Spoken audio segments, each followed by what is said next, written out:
Sometimes a gift carries more than its beauty, hiding secrets that bind us to a fate we never asked for. The sound of screeching metal filled the air as their car spun out of control, the impact of the truck hitting like a monstrous force. Sue's body jerked violently, her seatbelt the only thing keeping her from being thrown into the chaos. Glass shattered, and the car flipped, crashing again and again across the slick road. Her mother's screams echoed, blending with the roar of the engine and the blaring horn. Sue's heart raced, fear tightening her chest as everything slowed down. The world around her became a blur of noise, smoke, and pain.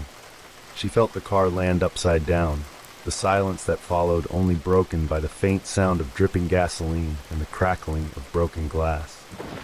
In the eerie stillness, Sue's eyes drifted to the bag beside her. There it was, the small box with the crystal bracelet, untouched amidst the destruction. Her breath caught in her throat, an icy chill creeping down her spine. The box began to tremble slightly, as if something inside was awakening. A whisper brushed past her ear, cold and dangerous. Sue's pulse quickened. She knew, deep down, that this wasn't just a terrible accident. The bracelet had brought her here, dragged her family into this nightmare. And now, as she reached out with trembling fingers, she feared what would come next. Now, let's take a step back to see how it all began. Sue looked at the bracelet around her wrist with a wide smile.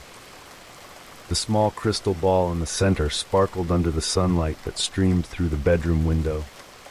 The 19th birthday gift from her father felt incredibly special. Her father had just returned from his assignment in Botswana, Africa, where he served as a peacekeeper. The bracelet, with its colorful beads and a beautiful small crystal ball, was a gift Sue cherished deeply. At college, Sue proudly showed the bracelet to her friends. "This is from Africa," she said proudly. Her friends were amazed, especially after Sue posted a photo of it on social media. Everyone admired the bracelet's beauty, and Sue felt like she was the center of attention. Since she started wearing the bracelet, Sue began having strange dreams. In every dream, she met a little girl with dark skin and a sweet smile that never left her face. The girl always invited Sue to play, stroll in the park, or just chat in a language Sue didn't understand. Despite the mystery, the girl in her dreams was always joyful and full of cheer. One morning, as Sue was getting ready for breakfast and preparing to leave for college, the bracelet accidentally got caught on the door handle of her room upstairs. She heard the sound of beads falling down the stairs. Sue froze for a moment, staring at her bracelet, which had broken due to her carelessness. The small crystal ball rolled across the floor, bouncing down the stairs. Her father, startled by the sound of something falling, rushed to see what had happened. He didn't notice the crystal ball and accidentally stepped on it. The crystal shattered under his shoe at the bottom of the stairs. Sue gathered the fragments of the crystal, holding back the tears that were about to fall. She carefully placed the broken pieces in a small box and stored them in her bedroom bookshelf. The precious bracelet from her father was ruined. Sue felt like something was missing, not just the bracelet, but something deeper within her. Since then, Sue's sleep and dreams began to change. The little girl who used to smile now showed an angry and frightening face. The dreams that were once pleasant turned into nightmares that haunted Sue almost every night. The girl in her dreams started chasing her, screaming in a terrifying voice. Sue often woke up in the middle of the night, her body drenched in cold sweat, her chest tight with fear. It wasn't just the nightmares that plagued her sleep. Strange and terrifying misfortunes also started following Sue in the real world, like a dark shadow she couldn't escape. At first, these things seemed minor. She would accidentally drop things, arrive late to class because her father's car keys suddenly went missing, and a few times her hand almost got caught indoors. But as time went on, these incidents became more frequent and more dangerous, as if some force was trying to harm her. One morning, while crossing the street in front of the campus, a car sped towards her. Just seconds before she was about to be hit, her foot unexpectedly tripped, causing her to fall onto the sidewalk. The car zoomed past just inches from where she had been standing, its sound deafening. Sue survived, but an odd and cold feeling crept into her mind. She felt like something was pushing her toward danger. It didn't feel like mere coincidence. The misfortunes didn't just target Sue. Her friends and family started getting caught up in a series of strange, unexplained events.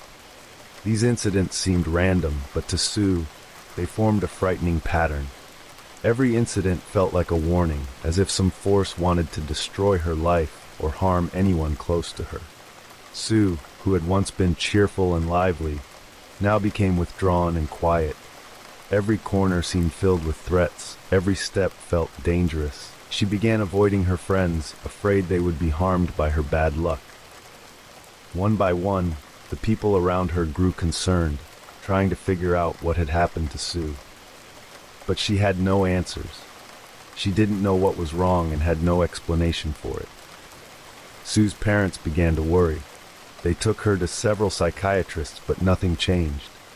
The psychiatrists only suggested that Sue might be under stress, but Sue didn't feel any stress or depression. Her life seemed normal, except for the strange events she had been experiencing lately. Sue understood that something was happening to her, something she couldn't explain, but she could feel it.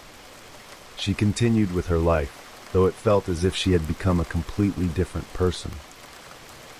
At that time, Arkansas was entering storm season. The howling wind could often be heard at night, like a dark whisper from a furious nature. The sky turned black, heavy with thick clouds that seemed to cling to the earth menacingly. Lightning occasionally illuminated the dark sky, followed by the rumbling echoes of thunder. On one frightening night, a tornado suddenly appeared with incredible and destructive force. The storm erupted out of nowhere, the roaring wind sounding like waves crashing in a storm. Buildings collapsed in an instant, walls were torn apart, and trees were uprooted and thrown across the streets, some crashing into houses. Inside the house, Sue felt the sudden surge of wind. The windows shook and screeched in a high-pitched tone, and the walls seemed to tremble, producing eerie sounds. The wind didn't just howl. It felt like a sinister laugh echoing through every corner of the house. Suddenly, the wind hit their home with immense force. The walls cracked, and the roof lifted, as if being sucked away by an unseen force. Sue could hear the winds howling, like the cries of 1,000 empty voices merging together, seeping through every gap in the house. Objects around her were thrown into the air, swirling and spinning in the chaos. The windows shattered with a deafening crash, sending shards of glass flying like sharp knives. Their house trembled, on the verge of being swept into the twisting, terrifying vortex of wind. Sue and her family managed to escape, running outside as their house nearly collapsed. When the storm subsided, Sue returned to the ruins of her devastated home. Items were scattered everywhere, furniture overturned, and broken glass littered the floor, as if the tornado had ripped away every trace of the life they once lived. The walls were cracked, the ceiling destroyed, almost nothing remained intact. As Sue climbed up to her nearly collapsed room, her eyes suddenly locked onto an object that sent chills down her spine. The small box containing the broken bracelet her father had gifted her lay on the edge of a table that was about to fall over, completely untouched. Everything else around it was scattered by the storm, but the box remained in place. Sue approached it hesitantly, her heart pounding. Something felt wrong about how the box had stayed intact amidst the destruction caused by the tornado. When her fingers touched the box, she felt an icy chill pierce her skin, colder than any of the other objects tossed by the wind. Slowly, Sue opened the lid. The once bright beads now appeared dull. The fragments of the small crystal ball were still inside, but there was no longer the shining glow that had once made it beautiful. Sue shivered. Something felt terribly wrong, but she couldn't take her eyes off the box. In the middle of her destroyed home, the box looked so untouched. For a moment, Sue's mind drifted to the nightmares that had been haunting her since the bracelet broke and the tornado that had just hit them. Could they be connected? With trembling hands, Sue closed the box again. There was a heavy, invisible aura surrounding it, like a faint whisper haunting her. Despite the anxiety growing in her heart, she placed the box into her bag, along with other belongings they were taking as they moved into an apartment. The mood was grim for Sue and her parents, as well as for their neighbors who had been affected by the disaster. The gray sky showed no signs of clearing, and the recent rain had left puddles on the city streets, causing streetlights to cast blurry reflections on the wet asphalt. The sound of raindrops dripping from the car roof added to the eerie atmosphere that was hard to ignore. Sue's father drove calmly, his hands gripping the steering wheel tightly, but his face looked tense, as though there was something unspoken behind his calm demeanor. Next to him, Sue's mother was constantly on the phone, handling the apartment arrangements while occasionally speaking to her husband. Her father focused on the dark, slippery road ahead, occasionally glancing at the rearview mirror to check on Sue in the back seat. But Sue remained silent. Her expression was blank, her eyes dull, as if all the life had drained out of her. Her head occasionally bowed, but her thoughts seemed to be drifting far away. She stared out of the window at the wet streets, but she wasn't really seeing anything at all. Sue could feel the unease creeping into every corner of her heart. The nightmares that haunted her sleep, the never-ending string of bad luck, and now this growing strange sensation. There was something invisible, but Sue could sense it, like a dark shadow lurking, waiting for the right moment to strike. The night felt so heavy, so oppressive, and the air inside the car grew colder, even though the windows were tightly shut. In her bag, the small box containing the broken crystal bracelet gently vibrated, almost inaudibly. Sue felt a faint trembling against her back, as if the box was trying to get her attention. She slowly turned, glancing at the bag beside her. Her heart pounded, and a bad feeling crawled up her throat, making her breath catch. As Sue tried to distract herself, her gaze returned to the road ahead, but something felt increasingly wrong. A shadow danced in the corner of her eye, as if lurking along the road. Every streetlight they passed seemed dim, as if the light itself hesitated to touch them. Sue clutched her bag tightly, her body trembling. A small voice inside her whispered that something was going to happen tonight. When Sue's mother stopped talking on the phone, the silence in the car became unsettling. Her father glanced at Sue through the rearview mirror, trying to smile, but the smile was lost on her. At that moment, time seemed to slow down.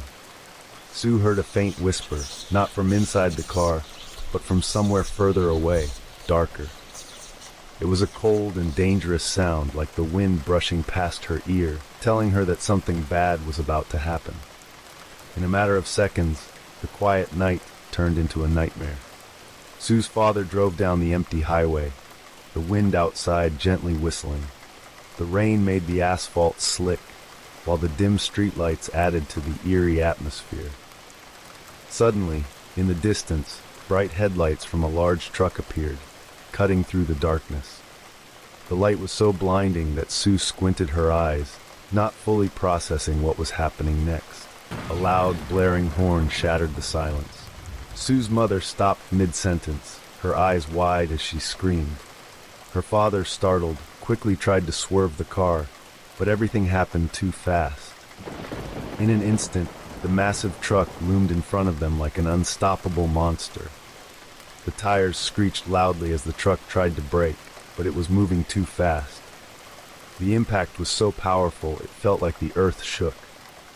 Sue felt her body jerk forward, the seatbelt stopping her from being thrown, but her body still slammed hard to the side. In an instant, the world around her became a symphony of screeching metal, shattering glass, and the roar of machinery, destroying everything in its deadly path. Their car was thrown into the air, spinning as if defying gravity, before crashing back down to the ground, flipping multiple times across the slick asphalt. The sound of breaking glass was everywhere. Shards of metal flew like bullets, and the cold night air was suddenly filled with the smell of spilled gasoline and thick smoke. Sue felt her body tossed around uncontrollably, the seatbelt digging into her waist, making it hard to breathe. Her head hit the window, her vision blurred. Her mother's scream sounded distant, as if coming from somewhere far away. Sue wanted to scream too, but no sound escaped her lips.